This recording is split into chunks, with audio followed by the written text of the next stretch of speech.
मेरे प्यारे दोस्तों, तो कैसे हैं आप सब। उम्मीद करती हूँ अपनी लाइफ को बहुत ही पॉजिटिविटी के साथ आप इंजॉय कर रहे होंगे। दोस्तों, क्या आपको भी दिमाग में धड़कन जैसी आवाज़ सुनाई देती है? तो दोस्तों, ये सिर्फ डिप्रेशन वालों को ही नहीं बल्कि फीलिंग्स को और इमोशंस को दबाने वालों के साथ भी ऐसा होता है, थॉट्स को दबाने वालों के साथ भी ऐसा होता है और बहुत ज़्यादा सोचने वालों और ओवर थिंकिंग करने वालों के साथ भी ऐसा हो सकता है कि उनको धड़कन की आवाज़ दिमाग में से सुनाई दे। आपको ऐसा लग सकता है कि जैसे दिल धड़क रहा हो सिर के अंदर। तो इसके लिए दोस्तों हमें क्या करना है कि हम इससे बच जाएं और आगे चल के भविष्य में भी हमें इन सब चीज़ों को लेकर कोई समस्या ना उठानी पड़े और भविष्य में भी हम इन सब चीज़ों से बचे रहें। तो चैनल पे अगर दोस्तों आप नए हो तो चैनल को सब्सक्राइब कर लें। वीडियो आपके लिए काफ़ी हेल्पफुल है दोस्तों, इसलिए लाइक करना बिल्कुल भी ना भूलें और कमेंट करके बताएं आज की वीडियो आपको कैसी लगी और अपने दोस्तों को शेयर करना भी बिल्कुल मत भूलें। तो स्टार्ट करते हैं बिना किसी देरी के।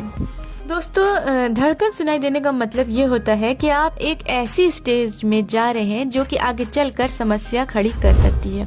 तो दोस्तों, यहाँ पे आप ये समझ लें कि ये कोई रोग नहीं होता है, ये एक सिम्टम्स है। दोस्तों, आपका नर्वस सिस्टम आपको संदेश भेज रहा है कि हमारा इम्बैलेंस हो रहा है जिसे आपको ठीक करना है। ये एक संदेश है, समय आ गया है कि आप इसे ठीक करें। तो इसको ठीक करने के लिए अगर देखा जाए तो इसमें सबसे जो बेस्ट तरीका होता है वो होता है वॉक। तो दोस्तों, वॉक तो सबसे बेस्ट माना ही जाता है, लेकिन वॉक को भी आपको किस तरह से करना है आगे चल के वीडियो में आपको मैं बताऊंगी। वॉक भी दोस्तों बहुत ज़्यादा तेज़ आपको नहीं करनी है। बहुत ज़्यादा तेज़ वॉक जो होती है हमारे मन में अशांति पैदा कर सकती है। धीमे धीमे वॉक करने से मन शांत होगा और बहुत ही आराम से वॉक करनी है आपको दोस्तों, क्योंकि तेज़ वॉक से मन में शांति नहीं आएगी। दोस्तों, धीमे धीमे वॉक करने से मन शांत होगा और बहुत आराम से वॉक करनी होगी आपको, क्योंकि ज़्यादातर तो दोस्तों मानसिक रोग आपकी जल्दीबाजी वाले स्वभाव से ही आपको लग गए हैं। दुनिया में दोस्तों आप जितना हो सके उतना शांत मन से काम करिए।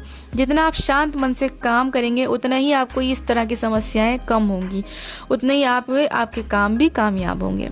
और दूसरी बात दोस्तों, जिनको भी ये धड़कन सुनाई देने की शिकायत होती है उनको 2-3 टाइप के एडिक्शन होते हैं। एक तो इनको थॉट की एडिक्शन होती है, कोई भी बात इनके मन में आके घर बना लेती है। कोई भी विचार इनके मन में अगर आ गया तो वो निकल नहीं पाता है, बस वो मन में एकदम बस जाता है। कॉन्टिन्यू इनके मन में वही जो है विचार चलता रहता है, विचार से बाहर ये आ ही नहीं पाते हैं।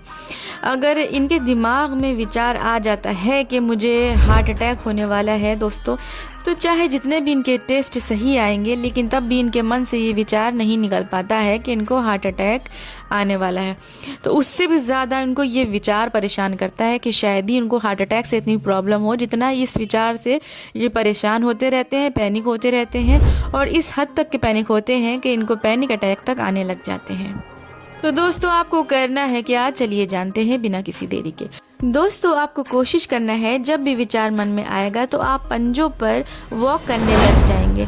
कम से कम दोस्तों ये वॉक आपकी 20 मिनट तक की होनी चाहिए। आप पंजों पे जब वॉक करेंगे दोस्तों, आपको पंजों पे वॉक करनी है दोस्तों, और इस तरह के लोगों को एड़ी ज़्यादा नहीं दबानी चाहिए।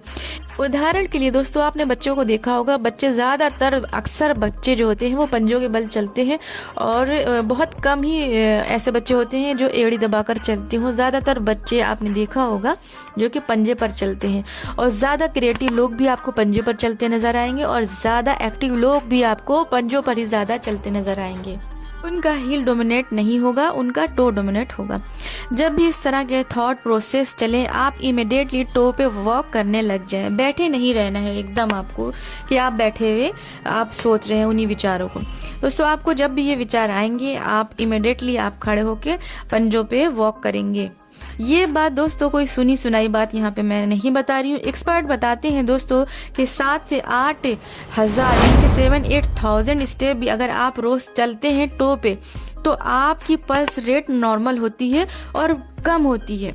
दोस्तों, ऐसी आवाज़ जिनको भी सुनाई देती है क्योंकि उनकी पल्स रेट बढ़ जाती है, वही उनको दिमाग में सुनाई देने लग जाती है। लेकिन अगर ऐसे लोगों की पल्स रेट और ब्रीथिंग रेशियो रेट को कम करा दिया जाए तो बिल्कुल भी नहीं सुनाई देगी उनको इस तरह की आवाज़, और ऑक्सीजन का ऑब्जर्वेशन बढ़ जाएगा।